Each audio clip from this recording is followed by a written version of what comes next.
So, welcome to chapter 2, from hunting, gathering to growing food. The earliest people, why were they on the move? Can you say about it? We know in the subcontinent, people lived 2 million years ago. We call the hunter, the gatherer. Why we call them the hunter and gatherer? Because that name comes from the way in which they got their food, how they collect the food. They hunted wild animals and gathered fruits, roots, etc. That is why we call them hunter, the gatherers. Now, let's study about why they are on move. So, there are several reasons for that. First one, they moved because in search of food.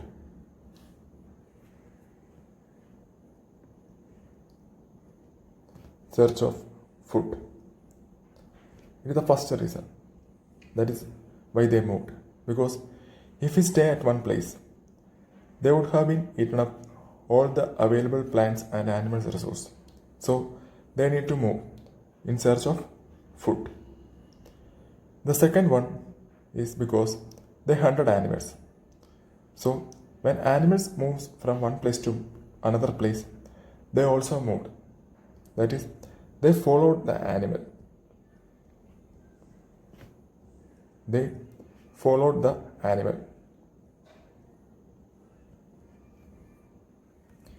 So when animals move from one place to another place, those who hunted them had to follow their movement. So they follow the animals. That is the second one. The third reason is because of season. Because different kind of plants get fruits in different season. So people have moved from season to season in search of different kind of plants. Now, the fourth one. People, plants and animals need water to survive.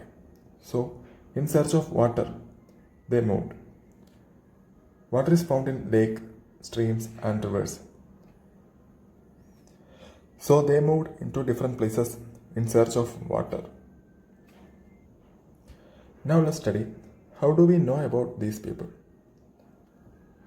How we know about these people? It is because the archaeologists, they found something that hunter-gatherers made and used.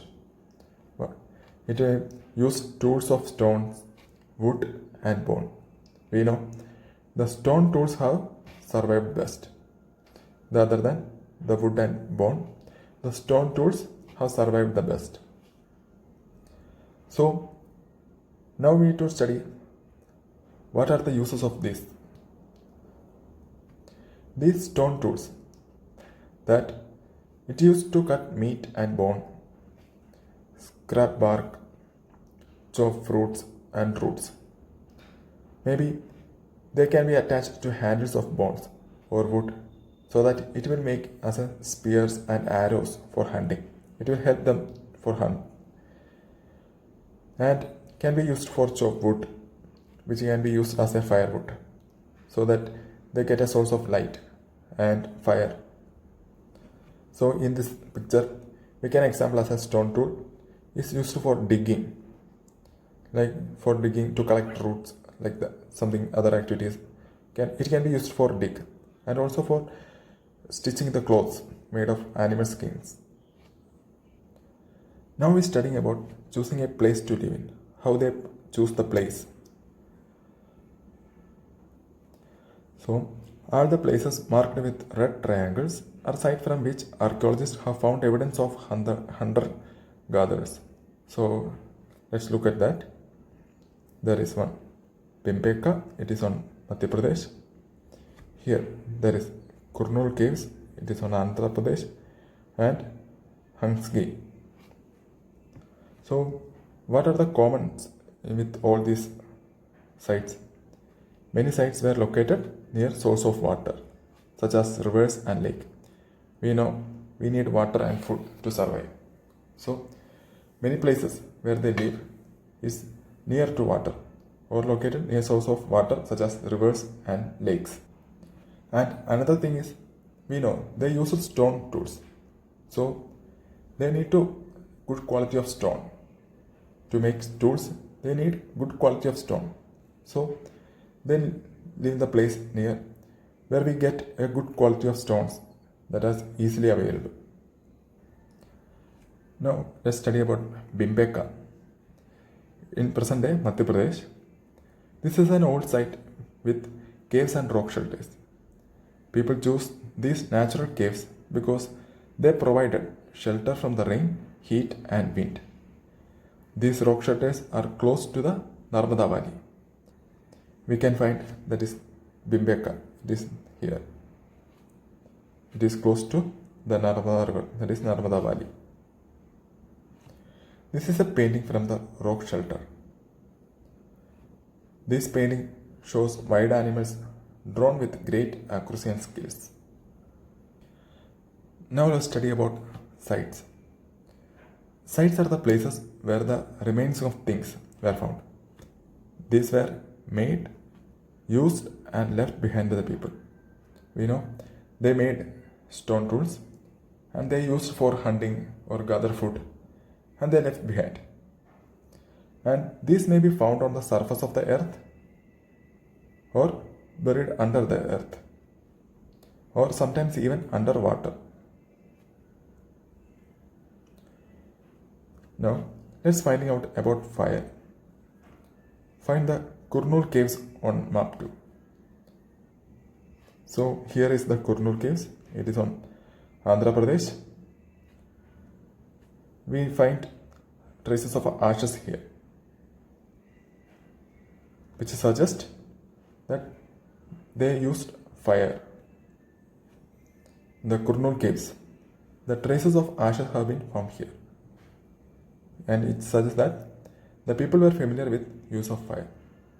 Now, what will be they used? For what they used fire?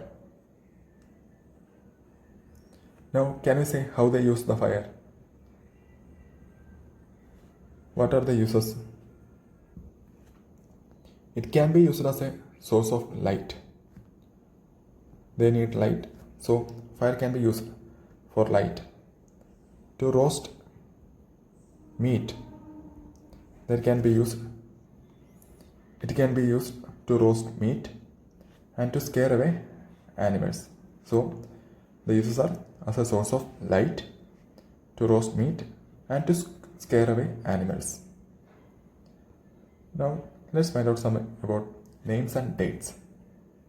So we hear about Paleolithic. What it means? It is come from two Greek words, that is paleo, its meaning old, and lithos, it means stone. So that is how this name came from, Paleolithic.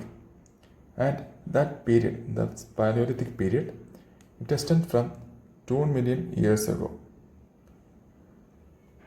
to about 12,000 years ago. From 2 million years ago to about 12,000 years ago. And this long stretch of time is divided into lower, middle and upper Paleolithic. This long span of time covers 90% of human history. The period when we find environmental changes beginning about 12,000 years ago till about 10,000 years ago, called the Mesolithic. So in this time we find environmental changes, that is the temperature become warm, like that. There is changes in the environment. So it is about from 12,000 years ago till about 10,000 years, and we call it Mesolithic, that is middle stone. And the stone tools found during this period are generally tiny and are called microlith. That is, the stone tool we found during this period, that is Mesolithic period, as generally tiny stone tools, and we call it microlith. And the next stage from about 10,000 years ago is known as Neolithic. So now we study about the environmental change. We hear a lot about environmental change nowadays. So around 12,000 years ago, there is an environmental change. That the major change was with a shift to relatively warm condition. What is a shift to relatively warm condition? So this led to development of grassland, and this in turn led to increase in number of deer, antelope, goat, sheep, that animals that survived on grass. So there is a shift to a relatively warm condition, and due to that shift there is development of grassland, and due to that the number of animals increased. Now we know, as a result of a shift to relatively warm condition, there is development of grassland, and that in turn increased the number of animals. Now those who hunted these animals, now they're following them, learning about their food habits, like the breeding season, like all the water. So it helped people to start thinking about herding and rearing these animals themselves. And thus it is the beginning of farming and herding. At this time, the wheat, barley and rice grew naturally in different parts of the subcontinent, and people collected these. They collected the barley, wheat and rice. So they used it as a food and learned where they grow, how they grow, like that things, they learned it. And this led them to think about growing plants for their own, so that they will get food. So in this the people become farmers. They started to growing plants for their own food, like that. And also at this time, people encouraged animals that were relatively gentle to come near the camps where they lived. So these animals such as sheep, goat, cattle, also pig, lived in the herds. The most of them ate grass, and people protected these animals from attacks by other wild animals. Now it is how they become herders. So now people are protecting animals. They are growing plants on their own for their food. So in this, we study about domestication. Domestication is the name given to the process in which people grow plants and look after animals. And very often, plants and animals that are tended by people become different from wild plants and animals. I repeat, that the plants and animals that are tended by people become different from wild animals and wild plants. How they select plants? They select plants and animals that are not prone to disease. And also they need food. That is why they are growing plants.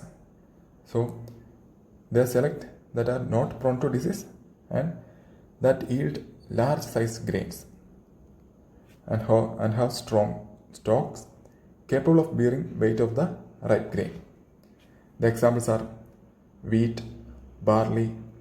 These are the examples.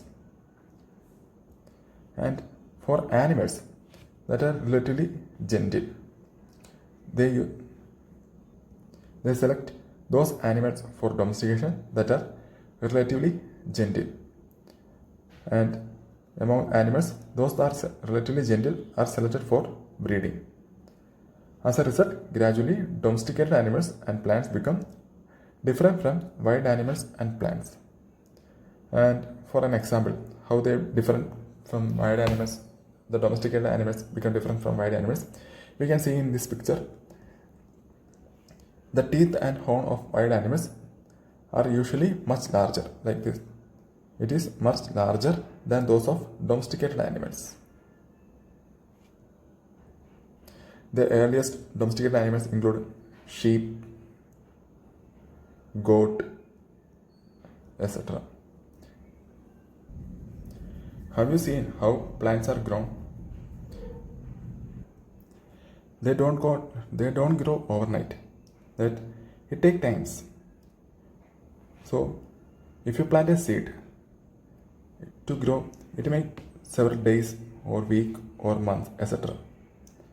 So when they are starting to grow plants, that means they have to stay in the same place for a long time. They cannot move or from one place to another place. They don't move like that because they need to stay in that place to look after the plants, watering, weeding, etc. So till the grain ripen, they need to stay there. And when they got grains, they have to use carefully. That is, they need to store them. They need to store the grains for both food and seed. So how they store it?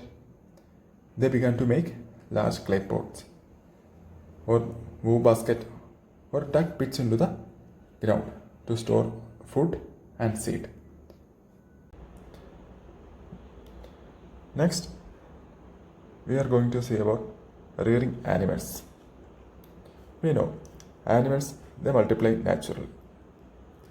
So what are the uses of animals, or what are the benefits? They will provide milk or meat. So it is a source of food for them and can be used as a store of food, which means when they want food, they can kill animal and eat their flesh. So it is a source of meat and milk. So we need to find out about the first farmers and herders. So here they say that turn to map 2, you will notice a number of blue squares. So let's find out that. So here are the blue squares: Hallur, Payampalli, Bursaho, Mehergarh, etc. Chirand. So from these sites that we marked, we have found the evidence of early farmers and herders. These are found all over the subcontinent. But some of the most important ones are in the northwest, in the present day of Kashmir, and in the east and south India. And how we know that these sites are settlement of farmers and herders? We need to know whether there is settlement there. So what we study? The science study evidence of plants and animals' bones. And one of the most exciting findings include remains of burnt grain. So by studying this evidence, we can say that whether they were settled in there or not. And also we can identify the bones of different animals. So by studying the bones, we can say that whether it's domesticated or not. It is whether it's the domestic animal's bone or the wild animals. So here we are going to study about how they settled or how they built their house or how they cooked. So it is towards a settled life. Here in Bursaho, we found that it is in the present day Kashmir. If you want to look at the map, there is Bursaho. It is the present day of Kashmir. In Bursaho, the people built pit houses which were dug into the ground. One day they made pit houses which were dug into the ground. These may provide shelter in cold, and also found cooking hearth both inside and outside the hut. So in cold climate they will get shelter, and they can cook food. And also we know that we found cooking hearth both inside and outside the hut, which means they will cook either in indoor or outdoors. And also stone tools have been found from the many sites as well. It is different from the Paleolithic tools, and that is why they are called Neolithic. These tools are different from the tools that we got in Paleolithic times. So we call it as Neolithic. These include tools that were polished to give a fine cutting edge, and mortars and pestles used for grinding grains and other plant produce. They are using fine tools with a fine cutting edge and used for grinding grains and plant produce. At the same time, the tools of Paleolithic type continue to be made and used. They are not gone. Still, the tools of the Paleolithic types are continued to be made and used. And some tools are also made of bones. Here in this picture, we can see some stone tools, how they're shaped and the fine edges. And also from the site, that is Bursa home, many kinds of earthen pots have also been found. So these were sometimes decorated and were used for storing things. We see earlier that after the cultivation, after the harvest, we need to store the food and the seed. So we need pot, so storing things. So in this site, they find earthen pots that may be used for storing things, or we can use the pots for cooking food, especially grains like rice, wheat, lentils. Besides, they began weaving cloth using different kind of material, for example cotton. The cotton is used at that time. They began to weave clothes. And what you are saying? Did things change everywhere and all at once? Not quite. It will take times, because the changes are not happening everywhere at all at once. They are not same. In some areas, men and women still continue to hunt and gather food, and in other areas, people adopting farming and herding slowly. So this is all not happening at once. It takes times, and in several time it is happening over several thousand of years. So we look at a closer look at living and dying in Mehergarh. Mehergarh, can you find it on a map? This is Mehergarh. So it is now present day of Pakistan. So Mehergarh, it is located in a fertile plain near the Bolan Pass, which is one of the most important routes into Iran. That is the Bolan Pass, which is one of the most important routes into Iran. And in this place, the people learn to grow barley and wheat and rear sheep and goats for the first time in this area. It is one of the earliest villages that we know about. It is Mehergarh. It is one of the earliest village that we know, and people there learn to grow how to grow barley and wheat. And from this site, we got many animal bones, and that include the bones of deer, pig, sheep, and goat, which means they are domesticated these kind of animals. Other finds at Mehergarh include remain of square or rectangular house. So we know there the shape of the house, it may be square or rectangular, and each house had 4 or more compartments, some of which may be have used for storage. So we can know about the layout of the house. The house they are used, its shape, and which compartment for which use. We can know about all these things. And this is from a burial from Mehergar.